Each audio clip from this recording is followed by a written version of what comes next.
मेरा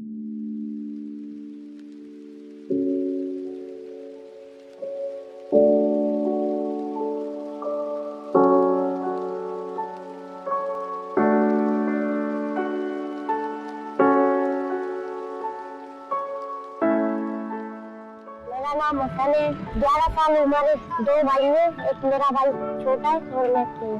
motorcycle mechanic का काम सीख रहा हूँ। मेरे को 2 साल हो गए काम करते हुए। 100 रुपये रोज मिलते हैं। मैं अपने वालिदा को या वालिद साहब को देता हूँ। मेरा अब्बू सिलाई मशीनों का काम करते हैं। पढ़ना चाहता हूँ, मजबूरी की वजह से भी पढ़ना। फरहान भाई बहुत अच्छे हैं, मेरा ख्याल रखते हैं, मुझे समझाते हैं पढ़ने के लिए कि पढ़ो, मेरे हालात ऐसे तो मैं पढ़ नहीं पाता।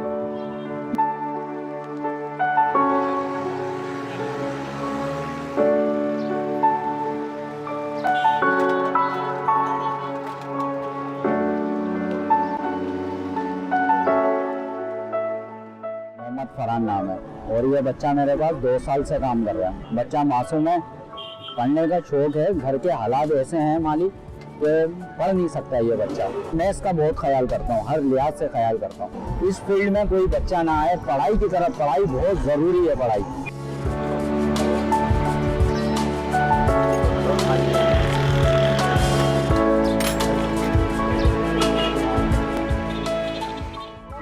अच्छा इंसान बनना चाहता हूँ, अच्छी जिंदगी गुजारना चाहता हूँ, अब्बू को सपोर्ट करना चाहता हूँ और हालात इजाजत नहीं देते।